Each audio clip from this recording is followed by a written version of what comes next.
Hello, folks, and you are tuned in to another episode of Listen in 3D. This is episode number 88. I'm your boy Justin, aka Too Tall for You Fool. Hey, it's your boy Ruthless267. And together we are both Team 3D, the host of Listen in 3D, where we discuss, dissect, and debate the music and the albums in the world of hip hop and other genres. Like what you're seeing, like this video, comment, any feedback is greatly appreciated. Share it around on all social media platforms. And most importantly, subscribe. If you do subscribe, help us out one step further. Click that notification bell. That way you know when all our videos and shorts go live. So just we got a lot of videos coming, a lot of great material coming. So please keep it locked here. We appreciate your time. Your time is very. We value your time. So the fact that you guys are taking time to watch our videos means a lot. All right, so this is an album. So we have done. So I guess this would have to be the second album that you have not listened to that we're about to review. Any thoughts, pre-thoughts before we dive right in? I don't ever like to, be one to like commit to like an answer if I haven't really gotten the time. But I would say, given the time, I mean, I just, I don't know. I don't know if this is my cup of tea. Fair, very fair, very Does that fair. make sense? Yeah, Yeah. yeah, I got it, I got it. All right, but I guess it will be your cup of tea for the next 40 or so minutes, however long this episode takes. No, no doubt, no doubt. All right. Yeah, I gave it quite a few listens. I did some research on the group. I even got into like the possible beef we're going to talk about. Which Yeah. I'm pretty sure we are. Yeah, If you haven't seen my man's hat already, yeah, so I gotta let the people out there know what team I'm on when it comes to that. But what albums we discussing today, or what album are we discussing today, rather? yeah, today we are talking about 3 6 Mafia's debut album, Mystic Stylez. Uh, this was released on May 30th, 1995 through Profit Entertainment, so independently, I'm assuming. Mhm. Peaked at number 59 on the top R&B and hip hop album charts. Guess nothing on the Billboard 200, huh? No, nothing I could find. Singles. The singles for the album is none. However, the summer it did get some radio play in their local market of Memphis, Tennessee, and the music videos they have one for "Break the Law" '95. However, when I was watching that video that you sent me, that's a lot. It was shot modern, right? um, Like a, recent in recent years. a little actually. If I'm being honest, I hate to interrupt, but yeah, it was actually shot less than a year ago, December. They finally. Okay, yeah, because it looked too professional and too nice for it to be a 1995. Like not even hypnotized by Notorious B.I.G. look that crisp. So and they've done rendered that thing for 4K like crazy. So and then the appearances are from Kingpin, Skinny, Pimp, Play It Fly, LaChat, and MC Mac. All right. That's all we got for that one. All right. Yeah. So not too much on album facts there. So 3 6 Mafia, and we did this group a while back. We did episode number 9 where Netta and I talked about I believe it was their 5th studio album, When the Smoke Clears, 66, 61. That's episode 9 if you want to check that one out. I'll link it in the description for those of you guys that were interested. I will be honest, when we did that episode, looking back on it, I would have to say, if I were to rank a bottom 5 episodes for this whole podcast, yeah, it would probably be down there. And I mean, I'm not saying it was a bad album or anything. I just feel like it wasn't their best work. And when I was doing research on what 3 6 Mafia album should we do, because this is a group I wanted to touch on this podcast. Shout out to Culturalist Theory. They said it was that one, When the Smoke Clears, 66, 61. I feel they didn't get it right. I think this is the album we should have did. Oh, okay. So, I mean, I was like, what makes you want to say bottom 5? But it doesn't. It was. Yeah, no chemistry. You guys must have not had like great dialogue about it. The conversation wasn't that good about it. Yeah, you can go back and watch the episode and you just let me know what you think. I think we've had some better episodes beyond that. So, I mean, I think I know, not to speak for her, but I think she probably would agree. So, I mean, I just hope that whoever's watching, people don't Arius Spears me right now, because I don't know if you see the trend right now. Arius Spears, the comedian, you know who he is? Yeah. Do you know what's going on with him right now?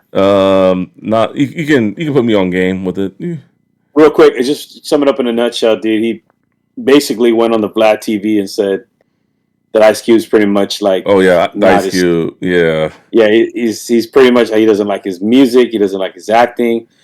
You can have an opinion, but I guess the problem is the way he said it was just so disrespectful. Like he threw some extra on it, like imitating him, belittling him, like putting down his work, So everybody jumped on him, and right now he's just like the topic of like a hater, and he's trying to defend himself. Like I have an opinion.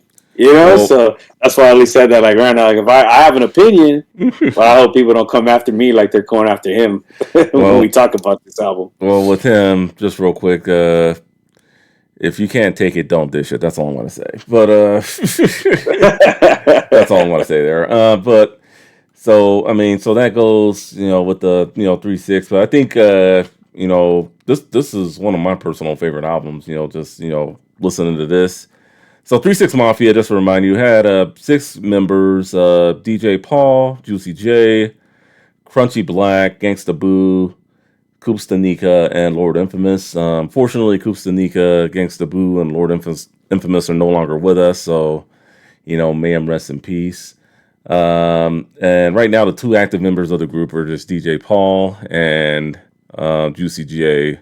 Crunchy Black, I know he was at the Versus performance, but for the most part, I don't think he's really active with the group anymore. And I know he doesn't do live shows with them. And then if you visit like their Wikipedia page, it'll just say DJ Paul and Juicy J pretty much. So they're kind of like a duo now, I guess. But I don't think they didn't start out as a duo, and I wouldn't put them in the greatest hip hop duos of all time, if that makes sense.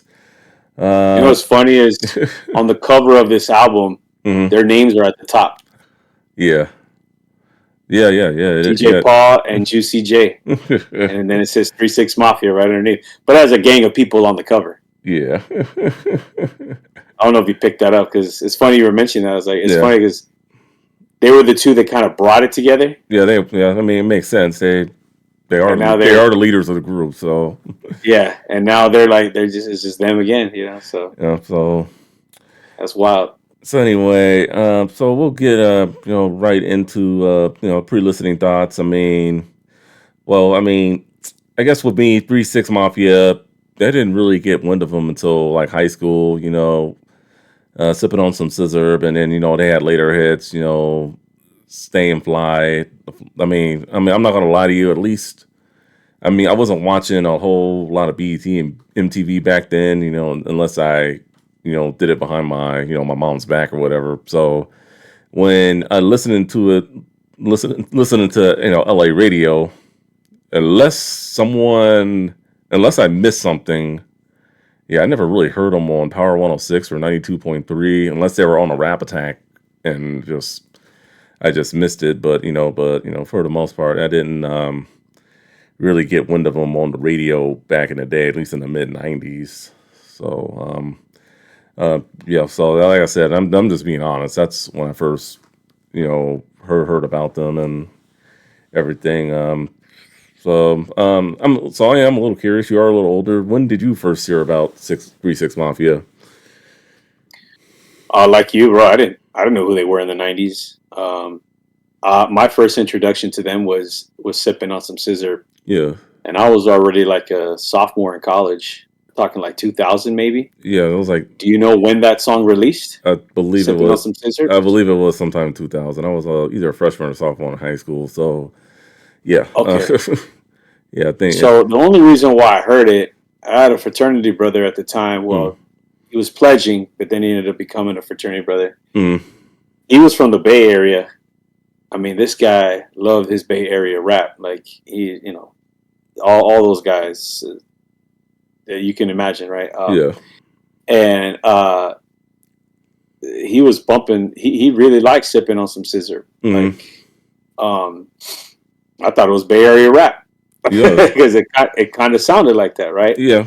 Yeah. And, It did. and so I never paid attention to the bars or anything, but that part was just catchy. Sipping on some scissor, or sit like this is, and the beat was he Yeah. wrote the beat pretty well.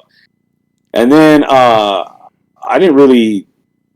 They kind of came and went for me, and then they were on "I Gotta Stay Fly" Mm, because they had Young Buck on it. yeah. Um, Everybody knew that song. That was like everybody's ringtone Yeah. for a That while. was I think the song that got him into the mainstream.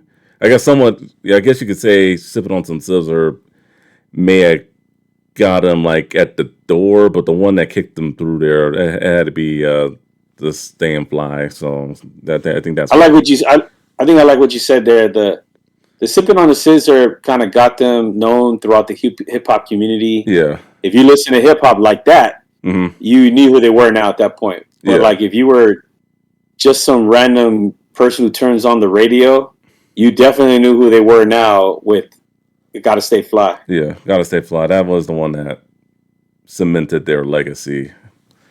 And then I don't know what came out first, that song or the Rocky Balboa movie, because they had a song on that soundtrack, and I remember the opponent that Rocky faced in that movie basically was Rocky Six. Okay. Um, he kind of came out of retirement. He was old. He was running the restaurant, and then everybody was kind of hating on the new rising star boxer. Like, yeah, he's cool, but he's no Rocky Balboa, And it's kind of like what we do today about NBA, Hmm. old new generation versus old generation. The old Yeah. generation would have smacked on the new generation, and the new kids don't like that. They say that the old players are trash. I don't, they Yeah. call them unks and hate it. So that's what they did in that movie, and apparently it pissed off this guy so much they made an exhibition fight.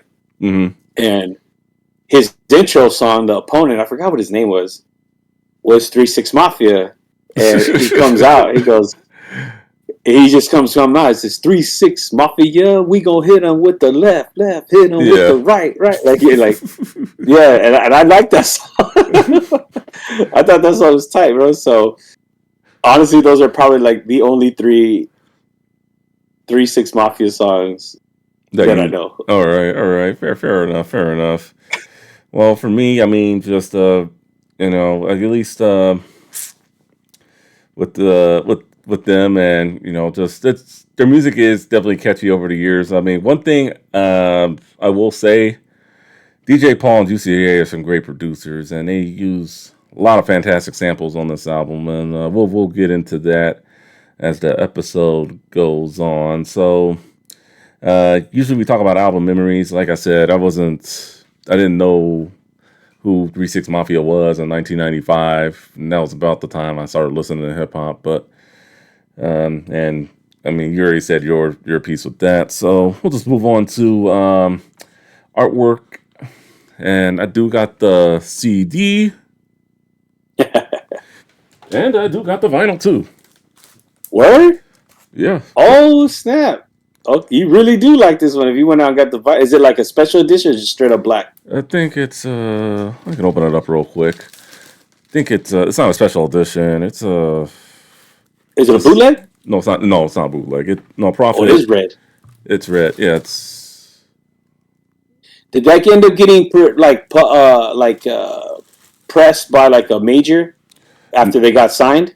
Like on the back is the label like Beyond the Hypnotic Minds. No, it's like not. Relativity or something like that, or No, whoever, Universal. no, it's just it looks like it was distributed by Selecto Hits, located in Okay, Memphis. so they, Yeah, so I believe Hypnotized Minds. I think that was the main label they did after they did their first two records on Prophet, which was this one and then the one after this, which was Chapter One to End. So okay. that's not bootleg. I mean, it looks like they reissued it in 2015, the vinyl. So So DJ Paul's making some money.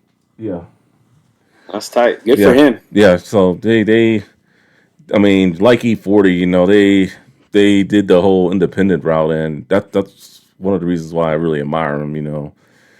Yeah. So We're because gonna have to come back to that point because that I think you saying that there's a reason why we probably didn't hear of them until hmm Sipping on Some Scissor yeah, because they didn't have the marketing and the major behind them versus Bone.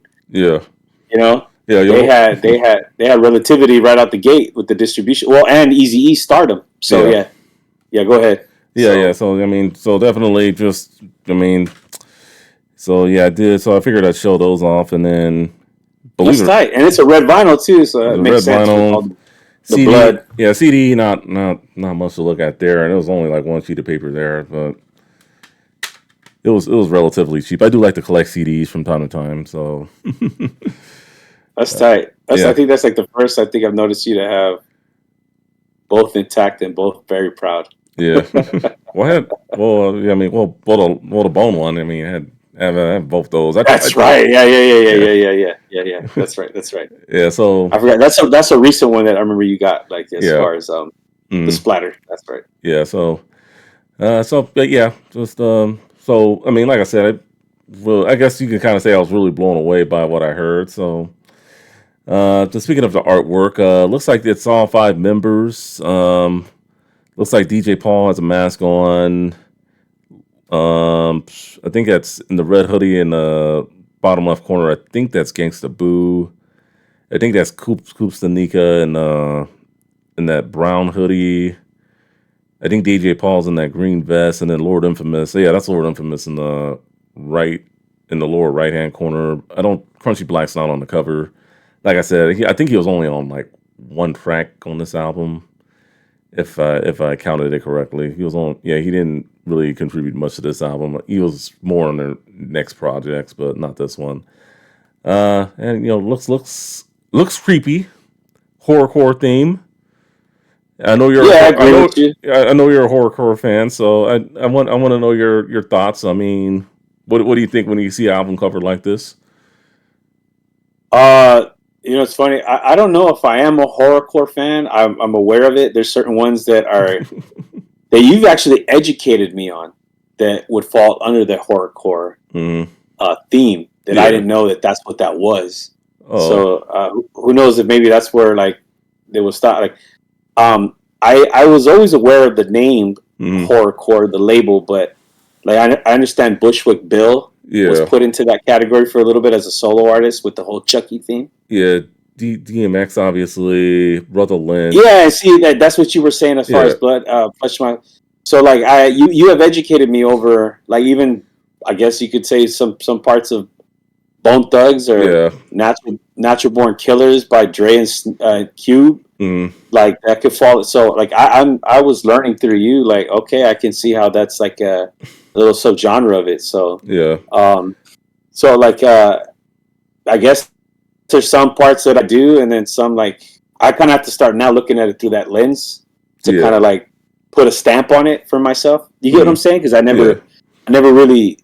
I never really separated them, Okay. but I've always heard you talk about it, and I Mm, know you're a huge fan of it. So, yeah. I but mean, this album, I would say, educated me a lot on it.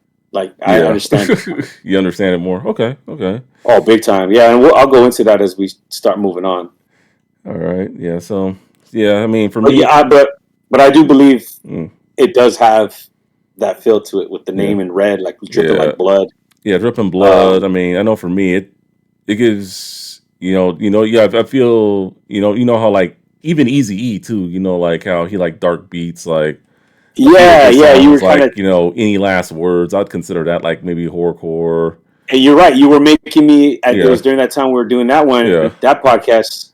You were making me aware that would fall in that category. yeah. So So, and then it looks like one of the guy. Who's the guy with the brown sweater and his head is hanging? Is he like trying to mimic that he's on a cross or something? yeah, looks like it. I believe that's Kusanika. Okay, yeah, because they dabbled with like satanic, like demonic, like Satanism Hmm. topics in this album. But when I was listening to it, I had to do some research and check out some old interviews, and then I started learning like why they were like that. Okay. Um, but yeah, that's I think that the cover definitely matches the style of like the album. Like they nailed it. Yeah, they definitely did. Yeah, before they got into the whole trap music stuff, yeah, it was this was their style. I think And they're like the innovators of it. yeah, Like if I'm trying to put myself at 14 years old when this came out hmm, and not be biased of what I know today. yeah, And if this was out when I was 14, like bro, they're the innovators of a lot of things that are going on right now in hip hop. yeah, and that's what I've read too. Like They're a lot, responsible for a yeah, lot of the sounds we got right now. a lot of artists Huh? that came after they looked at this album, and maybe they don't do it in the horrorcore kind of way, but They definitely took yeah, elements from yeah, this, like hell punk yeah, music, yeah, crunk, especially with like Break the Law and all that, Tear the yeah, Club Up. tear the club up, Uh, yeah, the flow, uh huh. like kind of like the Migos borrowed from it. Yeah, yeah, you definitely, Like yeah. Migos took something from them, something from Bone. It yeah, it's they definitely, and then the trap, like hmm, just like the trap style, like yeah, they were. And you talking about like what Outcasts from the South, yeah, Georgia? They were different around yeah. this time. They were They different. sounded more West Coast. They Yeah, sounded way more West Coast with funk. yeah, Even JD, who was from Atlanta, yeah, he that, was mimicking the West Coast around this time. The yeah, G Funk sound. yeah. The G Funk. Yeah, there is a bit of G Funk in this album too. So if guys haven't heard it, definitely check it out. They use a lot of great Synth. samples. Yeah, yeah. They're very good at sampling other hip hop songs, and I think there's some people out there that do it great, and some that don't do it so great. But this album and Yeah. some of their later albums, they definitely do some great sampling. So I mean, if you love sampling, especially like they sample NWA too, so I mean, I think that's pretty good. Yeah, Rodney O and Joe Cooley Rodney, sampled up in yeah, here yeah, too. they sampled them, yeah. We'll get into that one when you talk about like favorite songs and stuff. So Yeah, yeah. So, all right. So, speaking of which, best beats. So we're about to get into some beats right now, and ooh, this album has a lot of great beats. But I guess I got to go with these two favorites here. And they are samples. So I like how they did in the summer. They sampled Rick James that song Hollywood. I think they did it better though. They killed it with the summer. And then another favorite beat of mine uh, is porno movie. Not my favorite song, but they sample Michael Jackson's. I always forget the last track on Thriller. Dun, dun, dun, dun, dun, dun, dun, dun, dun. LL Cool J did it for "Hey Lover" with Boys to Men. That beat, oh yeah, the that was on Thriller's Michael Jackson Thriller album, like you said. Yeah, yeah, yeah. I forget the name of the song. We actually me do got, too. yeah, we actually do got to do a Michael Jackson album one of these days. But yeah, those were probably my top two beats. Also did like well, you just brought it up right now, the Rodney O and Joe Cooley sample. Um, Gotta Touch Them, Part Two. That was a very good song. But a lot of great beats on here, just overall. What were you feeling production wise? I did like the live by your rep. Okay, yeah, Um, that's a good one. That's a very good beat too, and I think in the same, That yeah. yeah, go ahead. What's No, up? go ahead. Go ahead. Oh yeah, I think in the same category, the original Tear the Club Up. I think that was a nice one also. Yeah, the Live by Your Rep. That one was like it almost sounded like a soundtrack to like if you were watching Halloween, Hmm. the movie Halloween. I even questioned, which I probably should have looked it up because I wrote a note for myself. Did they sample Halloween? Not the John Carpenter famous do, not Yeah. that. Okay. They had Halloween had some other tracks to it, Okay. like The Shape Walking or doon doon doon doon doon doon. Like I just couldn't pinpoint, but the sample in that part, it just sounded like it might have been something out of Halloween, and I wish I would have researched it before I came on here, and I forgot. But Yeah. Well, we can talk about it off air. If I get a moment, I'll try to go to whosampled.com, see where the samples for some of these other tracks come from. But yeah, but those. it did sound like a score. If you Mhm. take out the rap, it sounded like a score like you'd hear like in some kind of like '90s horror movie. Yeah, definitely. I feel the production was very well done. They did other samples they used. Also the sum of like for that chorus part they sampled they ball on MJG some song a song off their first album. I forget the name of it. And then they also sampled another notable sample I wanted to recognize. To, oh yeah, and the song "Sweet Robbery" they sampled.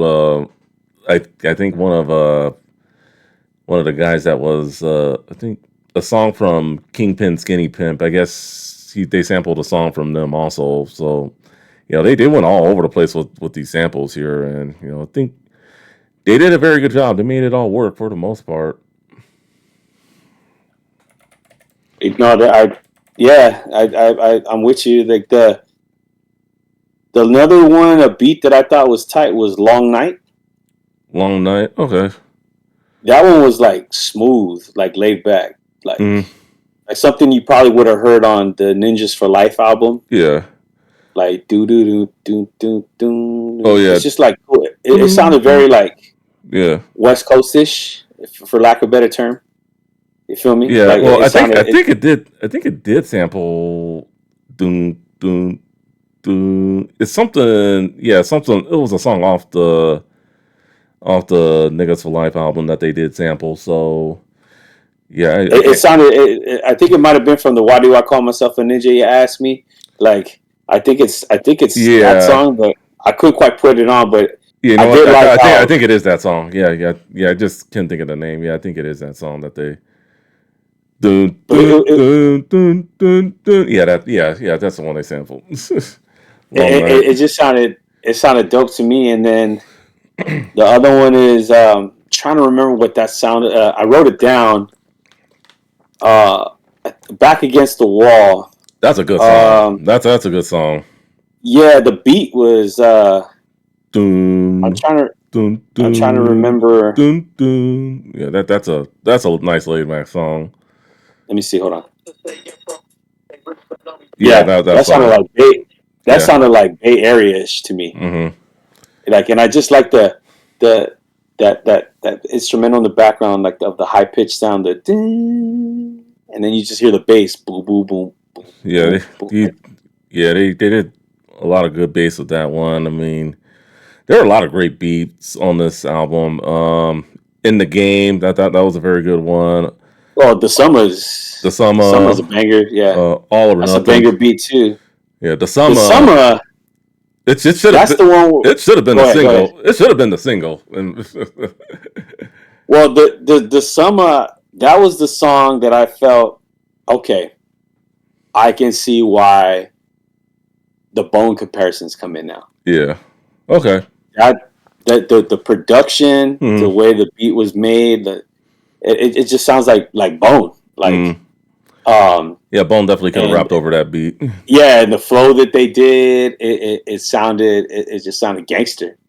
You know, Yeah. so and I could see like, all right, I could see how like that one was, and then their flow and Break the Law, 95, like Yeah.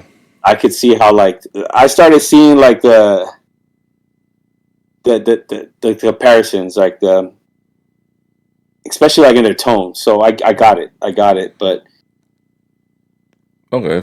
man, I still got an issue with like I think they just kind of like there's no YouTube, there's no this is Cleveland, Ohio, up at the top of the map. Memphis is down at the bottom. It's like you don't have YouTube, you don't have access to internet, like you don't know what the hell's going on around the country unless it's played on the radio, right? Or you read it So in some when you magazine or something. I don't know, but I mean, dude, in the early '90s, like the Midwest isn't getting that kind of shine. Like they're just nobody knows who's, you know what I'm saying? Like the Midwest didn't come popular to like Eminem, the Loonies, you know, Bone, yeah. right? And even then, they get confused with West Coast. Mm. You know what I'm saying? Like it was either New York, Or LA. California, like LA, or Bay Area. Bay Area or Atlanta. You know, like Yeah. I just don't understand how they would even think that somebody got back to them about their style. Let's totally copy it, because even with their '93 release, Faces of Death, like Bone, you know what I'm saying? Like it's still Yeah. horrorcore for that matter. Like It is. yeah, they tapped in on some like I think it's funny, dude. These all these guys were raised either Christian or Jehovah's Witness, Mm. like, but they all tapped into like demonic like. And I get it. They wanted shock value. They were just trying to do what NWA did with the Ninjas for Life. Mm. These guys grew up in the church, yet, but they did it just to like get you to talk about them. Like Yeah. Gangster Boo, she was kicked out of her house for buying the witchcraft book because she wanted to go all in on that image, of the look, right, of Satanism, Mm. the 3-6, and they just did it. They just did it, and so Bone did the same thing. Yeah, they did. just kind of they wanted to just go against the grain because everybody knows the gangster stuff, like the dope dealing and all that. But how do we stand out from each other? So they went with the gimmick. But Mm. to me, a Bone that's just polished up the style better. Yeah. You get what I'm saying? Mm. Like the way they sang the Ouija board song. Ouija board and just other things. Yeah, they harmonize. Murder, just the way they sing Yeah. Mo murder, come Yeah. come again. Like they had like a flow there where these guys they didn't had really- signs of it, but they didn't harmonize. Really. no, they were choppy. Yeah, they just They to me, a lot of these songs they sound very monotone. Uh-huh. Like Juicy J comes on and gives it some flavor because he had like a little swagger to it. You know, Yeah. I'm like DJ Paul kind of just sounded like a country dude rapping, but they all kind of just sound like I couldn't tell who was who at some point. Yeah. You feel me? Like distinguishing the voices. Mhm. So it was challenging. It sounded very low budget, and I get it. They're pressed with like little to no money. They're doing it on their own, which I give them mad credit and respect Yeah. for. They didn't go into a nice fancy studio either. They went into like some sweatshop based on what I was told, and yeah, just I give them And then props for even- what they did. Yeah, for real. No, I mean they really put in the work so that they could get like the respects of their state Mhm. and their region, Yeah. and they had their backing. And then they were able to go tap into the markets of the country Yeah. because they have the backing of their community. Which is you got to be a hero in your own hometown first, I would imagine. Yeah. But like even when I was listening like Faces of Death of Bone, I'm like, damn, okay, if this doesn't match up, then maybe they got a point. But they still like Bone was still doing like the Iggity. Yeah. They were kind of sounding like DOS effects. Uh-huh. Like Lazy came off sounding like DOS effects, like crazy in the opening flow motion. Yeah, flow motion, yeah. Yeah, Crazy had some melodic. He sounded dope on that track, right? And Busy just sounded like a little kid. Mhm. But my point is, they had it. Like they didn't necessarily come into full fruition of like what their sound was, but you could see the beginning stages of it, like the harmonizing Mhm. and just like picking up on their flow. You know, they were still trying to mimic New York East Coast rap sometimes, like, you know, and then but like Crazy was very consistent with his flow, like like just crazy raps like that, right? These guys were slowed down, they were. I think they just made that diss song just to ride the coattail off their popularity. That's my conclusion.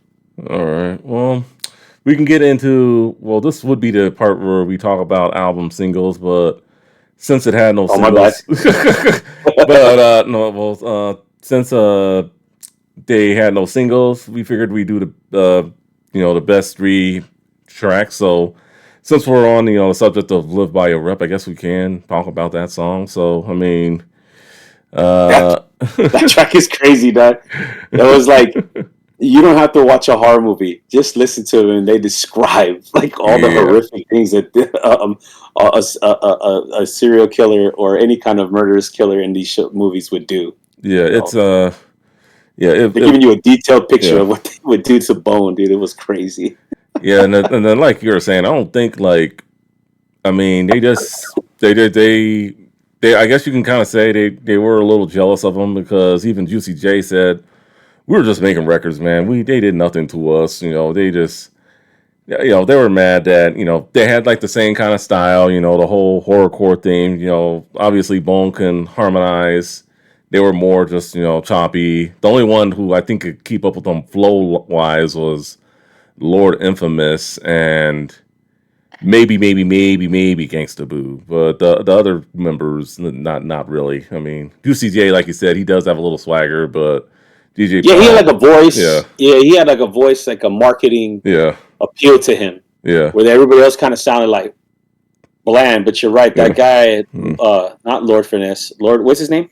Lord Infamous? No, Lord Infamous, because I yeah, was getting it confused with Lord Finesse. yeah, Lord Yeah, Infamous, Infamous, that yeah, fool can rap. Yeah, yeah, that dude, he could rap, like yeah. for He sure. he he. I think was the best. I think he was the best rapper in that group, at least to my ears. They just have like no energy. Like they're Mm, just super monotone. Like and I get it. They're learning. mm, I'm glad that this was like a huge hit for them yeah, over there. But you could totally tell like how it just there wasn't any kind of like anything marketable other than it was like shock value, yeah, right? and then But I do credit them for being responsible for where we're at today, yeah. of having a lot of being ahead of their time.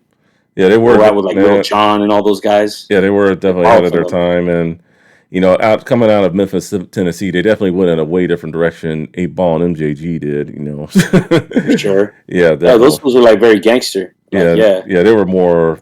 Yeah, they were more 8 Ball and MJG. They like were more like the pimp right. stuff. Yeah, so, but definitely, you listen to Live by a Rep. Yeah, it did have a radio version too, so I'm guessing maybe it got some radio play in the Memphis area. I don't know, but So definitely. 95 of May, Creeping on a Come Up's already out. Bone is popular. Yeah, They're about to drop East 1999 East Eternal. 1999. It's like, bro, let's put out a single going at them. Like, and Yeah, let's just try to ride this yeah, ride this wave, because they just gave us a little bit of attention. I guess there are songs out there hmm where they might have thrown a little bit of shots at them, and everybody was trying to bone Busters in Harmony. Like yeah, everybody was trying to clown them.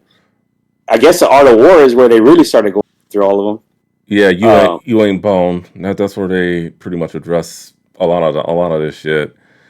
Shouts to the double So block also on East 99, but that was more toward the dog pound. yeah. Yeah. I mean, I guess there's like a little slick line that Busy Bone might have said in Notorious Thugs. Mhm. Um, uh, we mean mo mug, mo thugs, trained to be perfect disciples. When it's survival, tongue is a double-edged sword. 666 rivals spitting fire. Oh, Like people kind of like, oh, they're talking about us. yeah, They just they just to me, it almost felt like they were just trying to. They can say however they want, but I think they're popular. Let's go after them. yeah, They're trying to do what 50 Cent did yeah. And for the most part, I mean, before 50 Cent did it. yeah.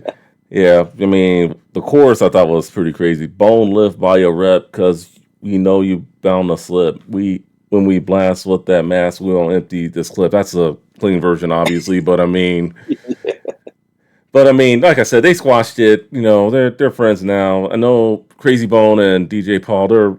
I think they're working on some new music together, and then they are doing a tour, the Thuggish Ruggish Mafia tour. But at the time of this recording, looks like the concert got postponed. All the shows, except for some shows that they're going to do in Arkansas, and then also on that tour is going to be Tech Nine and DJ Quick. So Okay. Hey, figured you know that. what? When I started listening to all this, the versus battle now made sense to me.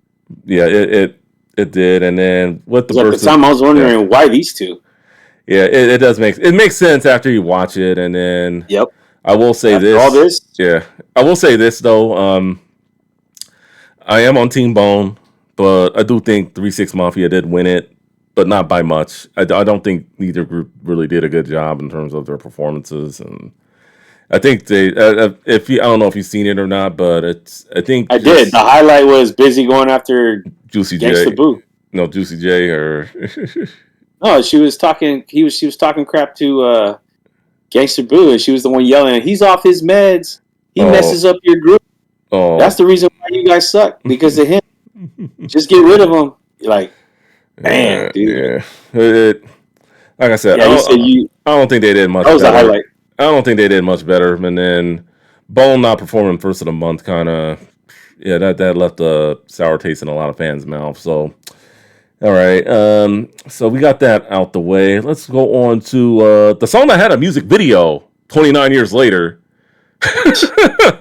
Break the law, break the. I mean, one thing I will say, the music video was pretty. I think it like you can see like years of footage like of going what's been going on through the city and even just other cities in America, and Yeah, I think it's a great anthem, and I'm finally glad that that they did a music video for it, and I'm always intrigued by albums that come out that don't have a music video till like years later.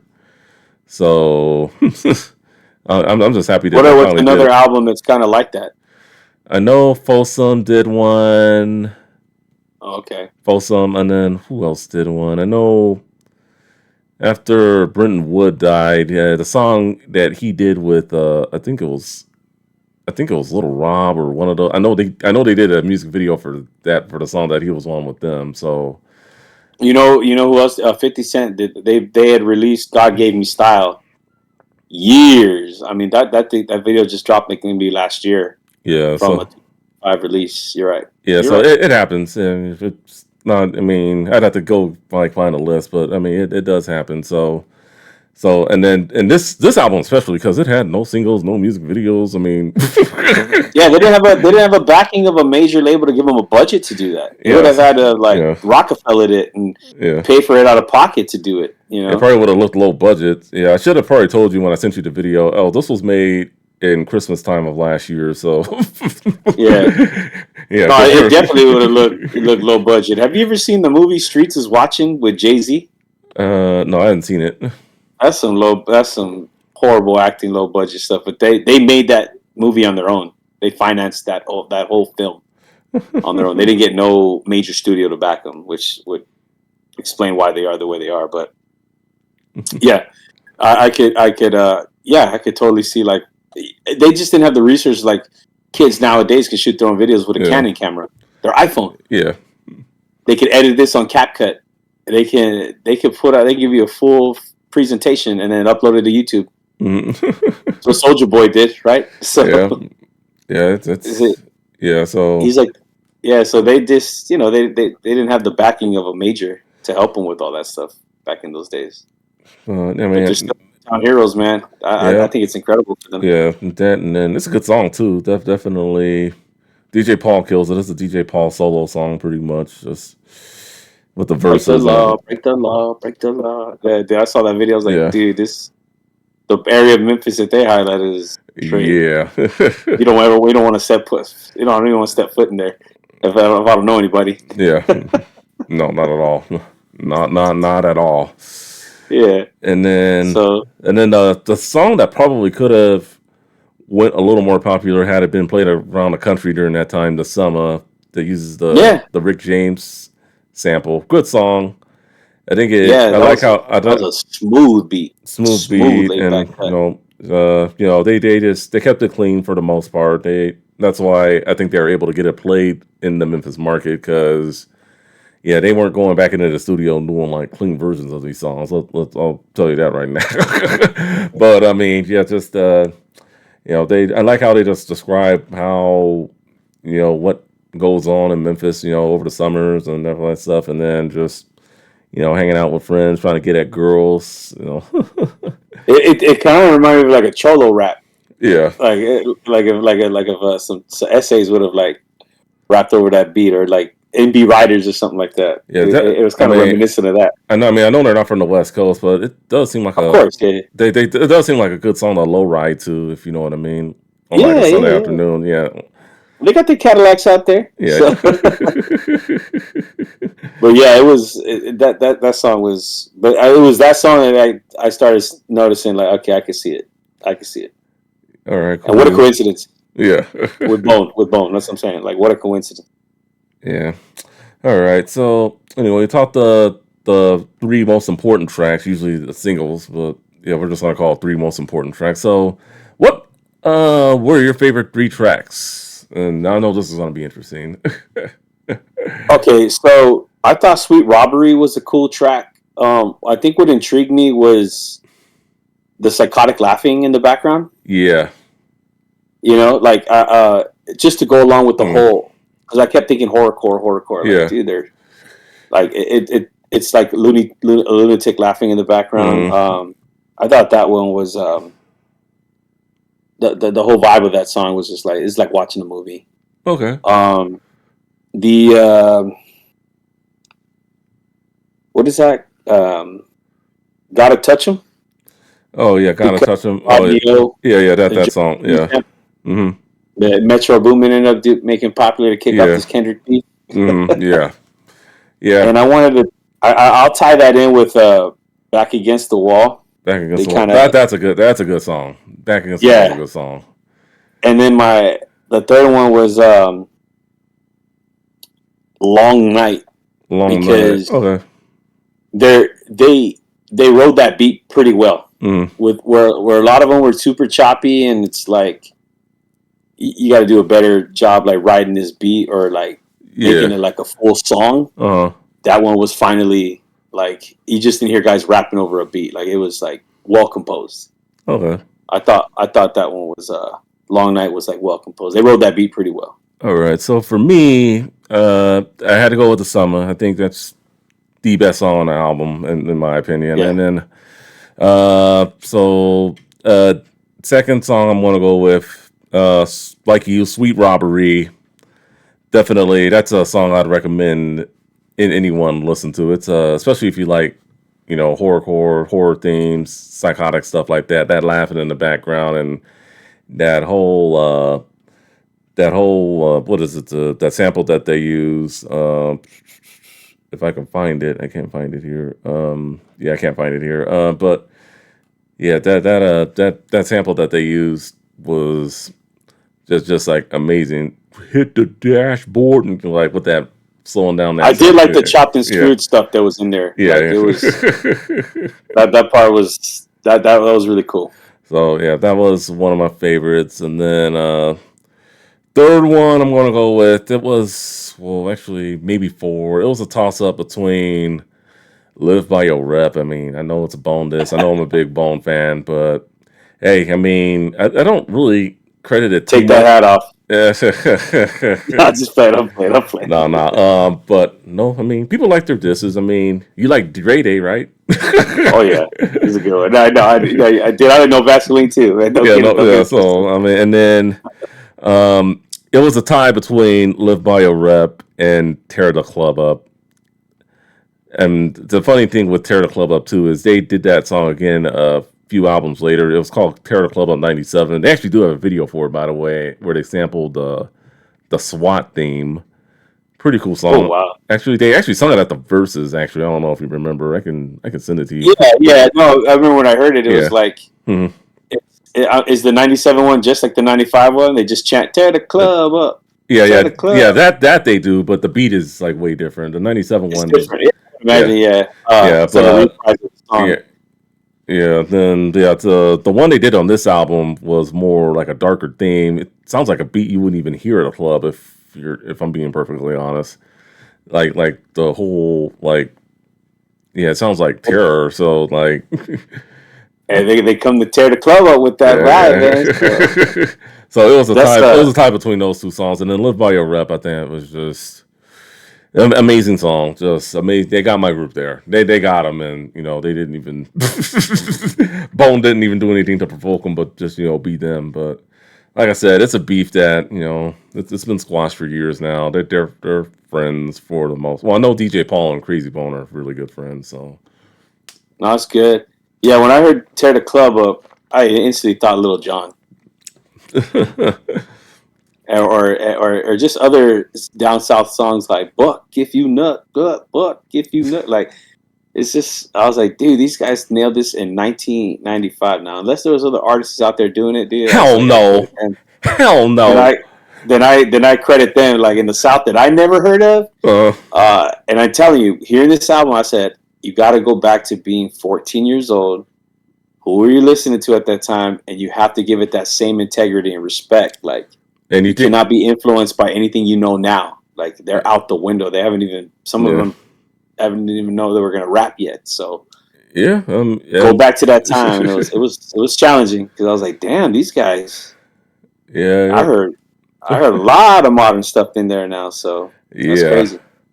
All right, so yeah, I mean, for the most part, great tracks. I mean, the only track I didn't like Big Business too much, but I mean, that's like probably one of the only tracks on there. But for the most part, every song on here, like it's one of those albums I can listen to from start to finish and not skip a single track. And then that's what you want when you listen to a whole album. But my personal favorite is definitely Sweet Robbery, I would have to say. My probably second favorite song on there for sure. Sweet Robbery is a very, very good song. It's Okay. reminiscent of like Easy E did it on like Yeah. Louisville Slugger. Yeah, Louisville Slugger. The guy laughing demonically, like just like in there, like yeah. Or even MC Ren used it on Mad Scientist. Like Oh yeah. you hear like that Doctor Jekyll laugh in the background. So yeah, All right. they So were ahead of their times. yeah, way way ahead of their towns. Album cuts and expansions. So in 2001, they put out another album called More Mystic Stylez. The first album, they put it on their Hypnotize label. So I guess people who hadn't heard the tracks that were on this album, so I guess they put I guess you can kind of say it was a reissue. It had a different album cover and everything. But however, they did omit 3 tracks from the old one and added 3 new tracks. So the 3 new tracks was classic intro, War with Us, and We Got the Dope. The tracks that they omitted was Back Against the Wall, which I thought, I don't know why they would Mm. do. That was one of the better tracks. Live by a Rep for obvious reasons, I think, and then the original intro, the beginning. So those were the 3 songs that were That sounded omitted. like I was watching Child's Play. That intro. So if you guys want to listen to, I guess 2 additional tracks that could have been on this album, check out More Mystic Stylez. It is on streaming services, and then if you want to listen to even more stuff from that they did on Prophet during that time, they had a Live by a Rep Bone This EP. So on that EP, they had what was it? If I can, let me look it up real quick. But they had let me just type it. They had some songs on there. They had the radio version of Live by Your Rep, and then aside from that, they had a version of it slowed down. They did like a lot of screwed stuff back during that time. Also, they had another song called "Throw Your Sets in the Air," which is pretty much another chanting song. Throw your sets in the air. Throw your sets in the air. It's pretty typical 3-6 Mafia if you listen to it. There's a solo song by Kustanika called "Slippin'." not to be confused with DMX's Slippin'. Killer Clan K's had a song on there, Be a Witness, and then the original version of Tear the Club Up, which appeared, which is also on the Mystic Stylez, also appears on that. So, just another EP for further listening for what they are doing during that time. And then recommendations. I kind of went all over the place for this, region wise anyway. Bone Thugs and Harmony, East 1999 Eternal. I know we talked quite a bit of Bone this episode, so I mean, if you like that album, I definitely recommend this album, or vice versa. 8 Ball and MJG, they had an album in 1995. They're a hip hop duo from Memphis, not on the same like subgenre stuff in terms of like horrorcore or more, pimp, pimp, being a pimp and all that type of stuff. On Top of the World. I recently got that one on vinyl. That's a nice sounding album, definitely. And then if you are a big horrorcore fan, I would recommend this one. This guy from Sacramento, California, Brother Lynch Hung, Season of the Sickness, the Resurrection. I would, yeah, if you are a horrorcore fan, I think this guy, shuts it down when it comes to horrorcore. So, any recommendations you would like to throw out there? No, I mean, 95. You nailed it with the Bone Thugs and Harmony. I mean, I guess I could have thrown in East. Oh my gosh, brain fart, dude. Their EP, Creeping on a Come Up. Oh yeah, well, that came out in '94. Yeah, that was. Yeah, I don't know if any Bushwick Bill albums were out around this time. When he was doing a horrorcore. Yeah, I'd have to look it up. Maybe not. I mean, yeah, he's the only other artist that I really knew was like had that label. Yeah, the horrorcore. So other than that, no, I mean, because again, 95, I wasn't really listening to anything that sounded like this. Yeah, well, I mean, I like how you actually went back in time, to your 14-year-old self and like, hey, let me just listen to it, give them a fair shot. Now, as a 14-year-old, do you think you would, if they were popular, or if you did get your hands on this album, do you think it would have like made your rotation or anything, or they would have made an everlasting impact on you, and like on the way how you do listen to music if you had listened to them sooner? I mean, based on like where I'm at right now,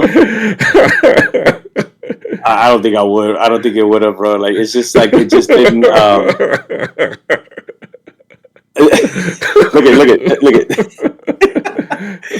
The closest of like this style, like right, is Bone Thugs and Harmony to me. But those fools pulled it off so well, bro. Like they mastered it, like with the like die, and like just the way that they put that whole album together, dude. Like, I no. Okay, that's fair. I mean, just to keep it a stack, it just doesn't sound polished. Like it's, I mean, I don't know. I got you there. I got you there with the whole polish thing, and maybe if they were to put it out years later and it'd be popular, they probably would have been known as some Bone ripoff. So it's, I get it. Like 95, bro. That was Dog Pound for me, bro. That was Death Row. Yeah, that was Bone. Bone was probably like the Woo. The Woo is just like they had the solo acts around this time. Like Raekwon was coming out that August with his Meth was already out. Like, yeah, man, 95 was a big year for hip hop, regardless of if you were popular or not. I mean, this Mobb Deep's The Infamous was around this time, April of 95. Like, it's just, I'm sorry, like, yeah, like those were where my ears were locked. I mean, 95, shit, like, that's understandable. Me Against the World, Tupac, like, you know what I'm saying? So I would say E42, but I know you weren't listening to much E40 back. Nah, yeah, but at least I knew who the cat was. Yeah. Like, Sprinkle Me. Like, I rocked with the joint, now did I listen to the album like I did the other cats? Nah, but I rocked with it, Came out the same day as Me Against the World. Came out the same. Yeah. No, I remember it. Baldy, Waldy, Waldy, won't you sprinkle me? Yeah, no, Yeah. I rocked with the single. Yeah, I just to be fair, bro. Like, and again, trying to take myself back at the time. Like, you know what it is too. And I don't be coming after me, everybody. It's just I'm not really a big Southern hip hop dude. Like, there No, are some. I'm just kidding. Don't get me wrong. There's some acts that are like really cool. Paul Wall was dope. Like Bun B and Pip C. They nailed UGK, yeah, Slim they're Thug. good. I used to like Slim Thug. The Already Platinum album was tight. You know, obviously Outkast, but they don't sound real Southern to me. Outkast. Outkast is You know what different. I mean? I mean, they're from the South. Hence the name Outkast, right? Uh, Ghetto Boy. Well, you like the Ghetto Boys, right? Yeah, but they don't really Scarface. sound too Southern either. They sounded more West Coast. You feel me? Yeah, Like, they were from the Dirty South before they started calling it the Dirty South. I'll give them that right. much. So Yeah, Houston, Texas, like living in the ghetto, all that stuff. Like that didn't sound country to me. no, Like, absolutely not. yeah, it's just like as we progress, like not even Ludacris sounds South to me. You know what I'm saying? Nelly. But there's Nelly sounds country as hell. But yeah, Yeah, he came St. Country Louis. Grammar. Yeah. So Yeah, he sounds country as hell. But he's like a St. Louis cat, right? But the other guys that are just like hardcore, like South, like I just never could get into it, bro. Like I can never get into it. Like I mean, I have my favorite if I can't acts. understand what you're saying, I'm done. I mean, Like, I have my acts here and there of who I like and who I don't. And that's all regions. Not just the South, not just the East, Midwest, West Coast. I mean, we're from the West Coast, so I mean, maybe we're West Coast biased, but even on the West Coast, I don't like every act that comes out of the West Coast. So all right. So closing thoughts on this album. Would you recommend any songs going back to your playlist, or song going back to your playlist? Hopefully, Sweet Robbery. That actually makes me happy. I'm actually happy that Sweet Robbery was. that I chose that one. Yeah. Yeah, that one's. I thought like if we're gonna stick to that label, Uh, that's a perfect fit for it, dude. yeah. That was a perfect fit for it, man. So, All right. I mean, yeah. Other than that, man, like, yeah, just I'll leave it at like where I left. That's why when I opened up, I was like, not my cup of tea. At least with the click, that one has grown on me more. Because thank you for that introduction, and I also Mm, thank you for the introduction to this one too. But it mm. just didn't hit me All right, for sure. The like the flick. click would have. All right, for sure. Well, I gotta go back into the vault, see if I can find something that he hasn't listened to yet, and see if something can click with him like the click. But but until next time, I'm your boy Justin, aka Too Tall for You Fool, and for Gabriel Ruthless 267. Thank you for watching. Thank you for listening. Peace out. See you on the next episode. Later. Don't be coming at me, man. I'm sorry. Late.